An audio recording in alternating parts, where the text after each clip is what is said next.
नमस्कार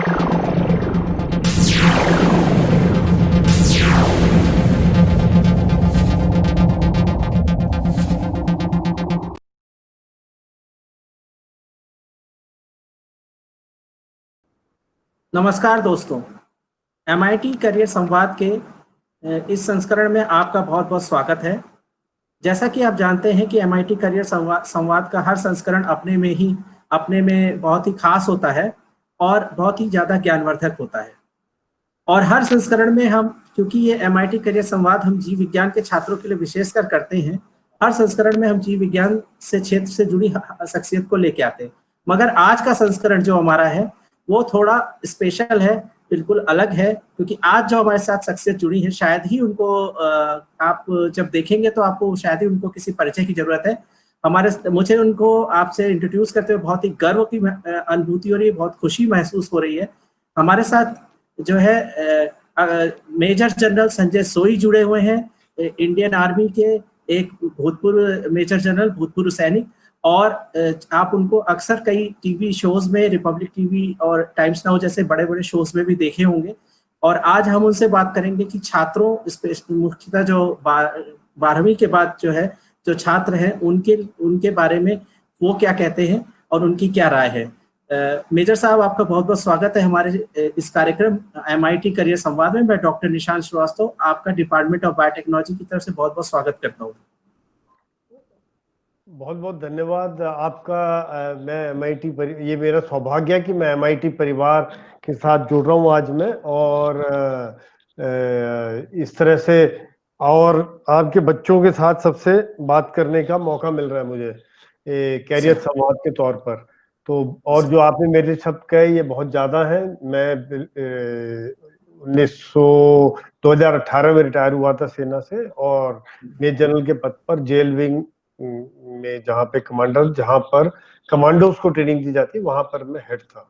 उसके बाद मैं रिटायरमेंट होकर सोशल सर्विस में हूँ, ज़्यादातर टॉक्स में हूँ, और ज़्यादातर गरीब बच्चों की मदद कर रहा हूँ पढ़ाई में। साथ ही साथ जो आईएएस रिटन मेन क्लियर कर लेते हैं उनको भी मैं वॉलंटरी तौर पर इंटरव्यू गाइडेंस दे रहा हूँ। संकल्प का एक हमारा ऑर्गेनाइजेशन एनजीओ है, उसके थ्रू।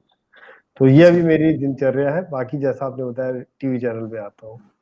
जी सर। तो जैसा आपने सुना कि सर जो है रिटायरमेंट के बाद भी कार्य अपना करते जा रहे हैं, और सर को बहुत अच्छे से सभी मोटिवेशनल स्पीकर और एज अ कैरियर गाइडर भी जानते हैं।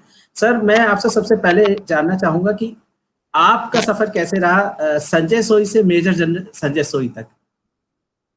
देखिए, मेरा सफर तो बहुत अप डाउन रहा है। मैं सबसे पहले एमआईटी वालों को बताना चाहता हूँ कि मैं भी मेरठ से ही हूँ, मेरठ में पढ़ा हूँ, और मैं बिल्कुल एक साधारण परिवार से था। कहीं बहुत रिच नहीं था। मैं सरकारी स्कूलों में पढ़ा हूँ। जीआईसी से गवर्नमेंट इंटर कॉलेज जो है वहां से मैंने 12th किया था। उसके बाद डीएन डिग्री कॉलेज से बीकॉम किया था, और एक सेना ज्वाइन करने की मेरी इच्छा थी, शुरू से इच्छा थी। शुरू में बैंक ज्वाइन किया मैंने, 1 साल बैंक ज्वाइन किया, लेकिन एक सेना के प्रति जो रुझान था, जो एक पैशन था, उसके लिए मैं लगा रहा। और 1 साल बाद ही जब सेना में सिलेक्शन हुआ तो मैं बिना सोचे समझे चला गया।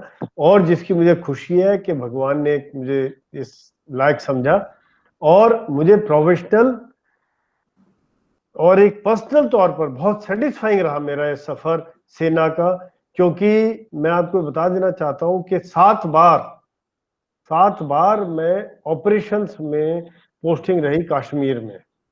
तो जिंदगी का एक बहुत बड़ा हिस्सा मेरा कश्मीर में निकला है। और जिसको कहना चाहिए कि मिलिटेंट्स बॉर्डर पे हर तरह के ऑपरेशन में हिस्सा लिया, इंक्लूडिंग अक्रॉस जाके भी किया है काम। तो एक जिसको कहना चाहिए जिंदगी में एक सेटिस्फेक्शन रहा मुझे खुद अपनी ट्रेनिंग करने का, अपने से नीचे वालों को ट्रेन करने का, और एक देश के लिए कुछ भी हासिल करने का, जो भी कुछ कर सका बेस्ट पॉसिबल, वो मुझे एक मौका मिला जिसको मैंने हासिल किया। एक चीज मैं यहाँ ऐड करना चाहूंगा कि क्योंकि ये बच्चों के लिए, आप लोगों के लिए, क्योंकि मेरे दिल में एक पैशन था, तो उसको मैंने फॉलो किया। जैसा मैंने आपको बताया कि मैं बहुत अमीर परिवार से नहीं था। सोतीगंज में रहते थे, शायद अगर आप में से जो मेरठ के कुछ निवासी हो जीआईसी के सामने, वहां पे एक लाइब्रेरी होती थी, सरकारी लाइब्रेरी। वहां पर हम ज्यादा मैगजीन या कुछ अफोर्ड नहीं कर पाए, किताबें अफोर्ड नहीं कर पाते थे, वहां जाकर मैं पढ़ाई करता था। 9th क्लास के बाद से मैं काम करना शुरू कर दिया था, ताकि कुछ मदद हो जाए, फीस मतलब कुछ ऐड ऑन हो जाए। तो इस तरह से काम करते करते भी मैं एक पढ़ाई में रहा, और अच्छे नंबर आते रहे, अच्छा पढ़ते रहे। तो ये जो फैक्टर्स हैं, आप लोगों से मैं ये कहना चाहूंगा कि बहुत से फैक्टर जो हम लोग कई बार सोचते हैं कि मेरे फादर अमीर होते तो शायद मैं क्या कर लेता, मेरा रूममेट हॉस्टल में आप रहे, रूममेट मेरा अच्छा नहीं है तो कैसे होगा, हमारे प्रोफेसर ऐसे नहीं, उनकी बात समझ में नहीं आती कैसे हैं, कि आपस में बातचीत चलती है। शायद अगर ये गर्मी बहुत है पढ़ाई नहीं हो पा रही, कभी सर्दी बहुत है तो पढ़ाई नहीं हो पा रही। तो एक जो ऐसा माहौल है, ये सब एक्सटर्नल फैक्टर्स है। अगर आपके अंदर जज्बा है, आपके अंदर कुछ करने की इच्छा है, तो आप उसको हासिल कर सकते हैं। और यही चीज जैसे हम बॉर्डर में भी जब रहते हैं, यही चीज वहां भी फॉलो होती है। जैसे मैं द्रास में भी किया है, जब -30 डिग्री टेम्परेचर रहता था, वहां भी ड्यूटी देते थे। तो ये सब एक्सटर्नल फैक्टर थे। -30 डिग्री है, ठीक है, काम करना है हमने तो करना है, तो उसमें इन चीजों का कोई फर्क नहीं पड़ा। यही मेरा एक छोटा सा अपनी जिंदगी से एक संदेश देना चाहता था, कि जो अगर आपके अंदर इच्छा है, आपके अंदर आत्मशक्ति है, और कुछ ना कुछ जो भी आपने बनने का सोचा हुआ है वो आप हासिल कर सकते हैं। ये बाकी की चीजें बहुत बेमानी होती है, बहुत छोटी होती है। जज्बा जो है बहुत जरूरी है आपको कुछ करने का, कुछ करने के लिए एक जुनून, एक जज्बा होना बहुत जरूरी है, जैसा सर भी कह रहे हैं। और सर आजकल जो है आपके समय में और आज की जनरेशन में बहुत अंतर आपको दिखता होगा। जो अभी नई जनरेशन जो इस समय इस मेनली जो अभी क्लास 12 पास कर रही है, या जो अभी ग्रेजुएशन करके निकल रही है, और उसमें उन इस जनरेशन जो है बहुत ज्यादा एनर्जेटिक है, लेकिन कहीं ना कहीं वो बहुत कंफ्यूज भी है। तो उसको आप क्या सलाह देंगे? देखिए, एक तो आपका ऑब्जेक्टिव क्लियर होना चाहिए। लेकिन जो आप कह रहे हैं, कई बार 12th क्लास में शायद ये चीज नहीं क्लियर हो पाती है। बहुत सी फैक्टर होता है, इंसान को खुद भी पता नहीं होता मैंने क्या करना है आगे, क्या नहीं करना है।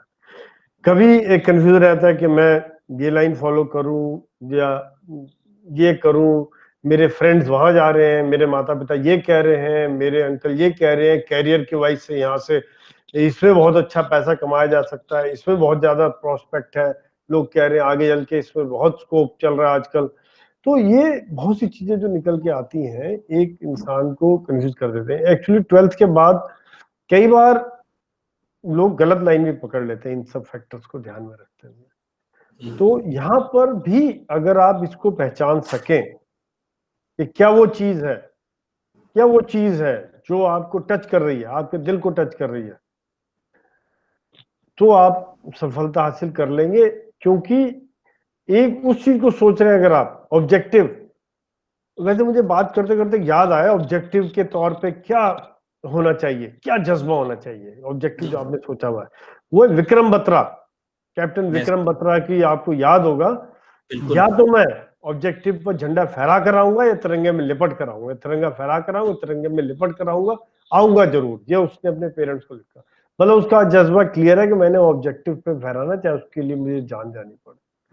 तो ये तो जज्बे की बात है। लेकिन जब आप सिलेक्शन की बात करते हैं, तो इसमें आपको जज्बा, आपकी अपनी कैपेबिलिटी को भी ध्यान में रखना है। कई बार आदमी सोच रहा है कि मैं कहाँ पे क्या कर लूं, लेकिन कैपेबिलिटी कितनी है, लेकिन कैपेबिलिटी भी बिल्डअप कर सकते हैं, ऐसा नहीं है। तो 12th के बाद कभी कभी ऐसा हो जाता है कि थोड़ा सा कंफ्यूजन रहता है। ग्रेजुएशन तक काफी क्लियरिटी आ जाती है, थॉट प्रोसेस में काफी क्लियरिटी आ जाती है। बहुत कम ऐसे होते जो हमारे जैसे होते हैं, जिनको पता है मैंने फौज ज्वाइन करनी है तो फौज ही ज्वाइन करनी है। तो यहाँ पे हो सकता है आप ऐसा भी कर सकते हैं कि नेगेटिव उसमें लेके, ये लाइन तो बिल्कुल ही आउट है, ये लाइन भी आउट है, ये लाइन भी आउट है, ये लाइन भी आउट है, ये 4-5 लाइन आउट हो गई, 2-3 रह गई, उनमें से फिर सोचा यार क्या अच्छी लगती है मुझे, किसी को आर्ट्स अच्छा लग रहा है, किसी को साइंस अच्छा लग रहा है, साइंस में फिर क्या अच्छा लग रहा है, वो चीज आपको सोच के, और फिर क्या आपने इंजीनियर बनना है, डॉक्टर बनना है, या बायोटेक में जाना है, क्या जाना है, ये, या बिजनेस करना, आगे जॉब करनी है, किस टाइप की जॉब करनी है, सिविल सर्विसेज करनी है, आर्मी ज्वाइन करना है, बैंक ज्वाइन करना है, ये चीजें सोचते हुए तो बहुत जरूरी है कि पहचानना 12th के समय में जो पहचान जाए बहुत बड़ी बात है। लेकिन एक चीज और भी मैं कहना, बाई चांस आपका चॉइस गलत भी हो गया, फिर भी लोग चेंज कर लेते हैं। 2 एग्जाम्पल है। मेरी नीस थी, उसने बीबीए किया, लेकिन उसका फैशन डिजाइनिंग में शौक था। उसके बाद उसने फैशन डिजाइनिंग कर लिया, 2 साल नुकसान हुआ, 2-3 साल लॉस हुआ, लेकिन उसके बाद बहुत बढ़िया कर रही है। She has gone to Canada और वहां पे कर रही है बहुत अच्छे। मेरी डॉटर, उसने ज्वाइन किया था फिल्म मेकिंग के लिए, एनिमेशन के लिए ज्वाइन किया था symbiosis institute of design SID, लेकिन बाद में होते होते वो फोटोग्राफी में आ गई। तो इसलिए कहीं आपको, लेकिन मन को आप उसमें डाउन नहीं करेंगे। बाई चांस आपको लगे कि बाद में एक डायरेक्शन हल्की चेंज करनी तो की जा सकती है, लेकिन ग्रेजुएशन के बाद तक तो क्लियर हो जाना चाहिए आपका। हाँ, अपने इंटरेस्ट को आइडेंटिफाई करना बहुत जरूरी है। सर, जैसा आप कह रहे थे, एक तो होता है कि ठीक है, माता पिता का पूरा सपोर्ट होता है, पर बहुत से परिवारों में देखा जाता है कि माता पिता का बहुत दबाव होता है बच्चों के ऊपर कि नहीं, तुम्हें डॉक्टर ही बनना है या तुम्हें इंजीनियर ही बनना है। और हिंदुस्तान में तो लोग ज्यादातर डॉक्टर, इंजीनियर या फिर एडमिनिस्ट्रेशन जाते हैं, और कुछ लोग जिनका बहुत इंटरेस्ट होता है वो आर्मी की तरफ जाते हैं। अभी भी हिंदुस्तान में दो फील्ड, ये दोनों फील्ड बहुत ऐसी है जिनमें बहुत कम लोग जाना चाहते हैं। जैसे एक तो आर्मी में अब लोगों का इंटरेस्ट धीरे धीरे काफी बढ़ रहा है, और दूसरा रिसर्च, और जो मुझे लगता है दोनों ही देश के लिए बहुत महत्वपूर्ण है। तो ऐसे में आप क्या सोचते हैं और क्या संदेश है आपका ऐसे पेरेंट्स के? देखिए, एक तो जो आप बिल्कुल सही कह रहे हैं कि ये 2 लाइन कम है। सेना के लिए फिर भी जो उत्तर प्रदेश, पंजाब, हरियाणा में काफी जोर था, जहां पर था। लेकिन जो रिसर्च पार्ट है, इसमें अभी भी थोड़ा सा पेरेंट्स हिचकते हैं कि क्या करेंगे आगे, क्या होगा, कितना टाइम लगेगा, कितने साल तक पढ़ते रहोगे। लेकिन अगर आप सोचें, बहुत स्कोप है आज की तारीख, बहुत स्कोप है, खास तौर से भारत में। क्यों है? आप सोचें कि भारत एक यंग देश है। 50% पॉपुलेशन भारत की बिलो 25 है, और इस साल 65% पॉपुलेशन बिलो 35 है। इतना जवान देश है। लेकिन जब हम देखते हैं कि क्या सरकार सबको नौकरी दे पाएगी, क्या सबको 50 करोड़ लोगों को सरकार नौकरी दे सकती? नहीं दे, कोई भी सरकार नहीं दे सकती। दूसरे तो कहीं ना कहीं हमको इनोवेटिव होना है। और भारत में जो कमी रही है वो है रिसर्च की, एक नई चीज बनाने की। और आज की तारीख में इसका स्कोप इसलिए ज्यादा है क्योंकि आज सोच ये चल रही है कि मेक इन इंडिया, आत्मनिर्भर होना। आत्मनिर्भर कैसे होंगे? जब हम रिसर्च की तरफ जाएंगे, चाहे किसी भी लाइन में हो, किसी भी लाइन में हो। अगर हम कुछ आउट ऑफ बॉक्स नहीं सोचेंगे, कुछ अलग नहीं सोचेंगे, जॉब टेकर की बजाय जॉब गिवर नहीं बनेंगे, कुछ ना कुछ अपना एंटरप्रेन्योरशिप निकालेंगे, और रिसर्च किसी भी लाइन में उसमें आगे करके निकाले, नई चीज निकाले। और जहां पर भी इतनी सी भी प्रॉब्लम किसी को दिख रही है, आपको लग रहा है कि यहाँ पे अगर ये ऐसे हो जाए तो ज्यादा अच्छा, वही इन्वेंशन है, वही इनोवेशन है। आज जैसे कोरोना था तो कोई विदाउट टच रोबोट्स बना दिए, ट्रॉली बना दी, हॉस्पिटल्स के अंदर हो रहा है। आज रिसर्च चल रही है, वैक्सीन ढूंढने की रिसर्च चल रही है, काम चल रहा है। आप लोगों के क्षेत्र में, जीव विज्ञान क्षेत्र में कितने स्कोप है आज, बहुत स्कोप है। नई नई चीजें, नई नई बीमारी आ रही है, नए नए स्कोप है, नए नए रिसर्च चल रहे हैं। तो इसकी कोई कमी नहीं है। मैं तो चाहता हूँ कि ये लाइन में आगे बढ़े, और माता पिता के लिए मेरा संदेश है कि इस चीज में आगे बढ़ाएं, और इसमें एक स्कोप अनलिमिटेड है, ये तो मानने वाली। जैसा सर ने भी कहा, necessity is mother of all inventions. तो जब भी जरूरत होती है वहां पे आप देखिए कहाँ जरूरत है, और वहीं पे इन्वेंशन होगा। सर, अगर आप जो कि भारतीय सेना में इतने साल रहे, और काफी ज्यादा आपने भारतीय सेना को सर्व किया, देश की सेवा की है, आपको क्या लगता है कि सेना में रिसर्च का कितना अहमियत है, और स्पेशली क्या जीव विज्ञान के छात्रों के लिए सेना में कुछ कैरियर अपॉर्चुनिटीज है? सेना में एज ए जीव विज्ञान, जब हम सेना की बात करते हैं खाली, तो इतना स्कोप नहीं है। लेकिन जीव विज्ञान करके आप सेना, बहुत से बच्चे आजकल इंजीनियरिंग करके भी आर्मी ज्वाइन कर रहे हैं, और एमबीए करके ज्वाइन कर रहे हैं, सेना ज्वाइन कर रहे हैं। तो जैसे बेसिक ग्रेजुएशन रिक्वायरमेंट है वो एक है, तो एक तो वो हो गया एक एंगल। कि जहां पर कि एक कैरियर ऑप्शन है और जिसमें आपको पता है कि जिसके अंदर एडवेंचर की फीलिंग है और कुछ ना कुछ करने की इच्छा है, कुछ बॉर्डर जगह जगह घूमना, हिंदुस्तान देखना, एक अलग कहानी है वो अगर जज्बा है तो सेना आप ज्वाइन कर सकते हैं। ग्रेजुएशन की जो डिग्री आपके पास है 12th के बाद और ग्रेजुएशन के बाद किया जा सकता है, बहुत सी एंट्रीज है।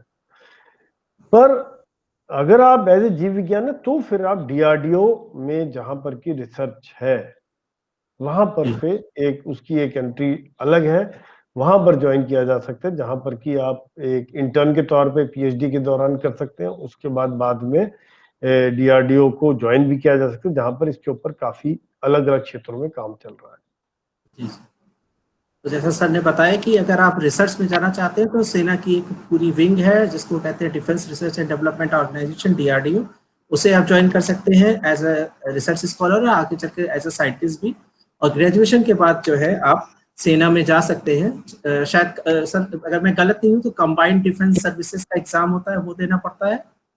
जी जी जी, कई किस्म की एंट्री है। एक तो 12th के बाद हो जाता है कमांड एनडीए का, उसके बाद ग्रेजुएशन के बाद है कमांड डिफेंस सर्विसेज या ओटीए में है चेन्नई में, दोनों में एंट्री होके ज्वाइन किया जा सकता है। और यूपीएससी के द्वारा रिटन एग्जाम होता है, उसके बाद एसएसबी होता है। तो कोई जिस प्रकार से आप लोग हैं और आपकी पढ़ाई लिखाई में इतना जोर रहता है तो क्लियर करने में ज्यादा दिक्कत होनी नहीं चाहिए आपको। सर जैसा अभी हम लोग देख रहे हैं, आपने भी कोरोना का जिक्र किया, एक वैश्विक महामारी है जिससे सारी दुनिया जूझ रही है। इसके बाद जीवन शैली भी बहुत बदल जाएगी। ऐसे में आपको क्या लगता है, क्या ये कहीं ना कहीं एक जिसको कहते हैं ब्लेसिंग इन द डिस्गाइज भी है कुछ प्रोफेशंस के लिए? बिल्कुल ऐसा है कि हर जो चैलेंज है, हर मुश्किलात एक अपॉर्चुनिटी को जन्म देती है, एक कोई ना कोई नई चीज इजाद होती है। आज चाहे तो हम देखें कि कोरोना की वजह से कुछ फील्ड डाउन हुए तो कुछ फील्ड्स में अप हुआ है, खास तौर से चाहे वो डिजिटल पेमेंट है, चाहे वो डिजिटाइजेशन ऑफ एवरीथिंग है, चाहे वो वैक्सीन की डेवलपमेंट, मेडिसिन लाइन है, जहां पर कि बहुत से इस प्रकार के फील्ड है। एजुकेशन सिस्टम है कि घर बैठे आज हम जिस प्रकार बातचीत कर पा रहे हैं और इस प्रकार से आप लोगों को संदेश हो रहा है, हम एक जगह बैठ के हो रहा है।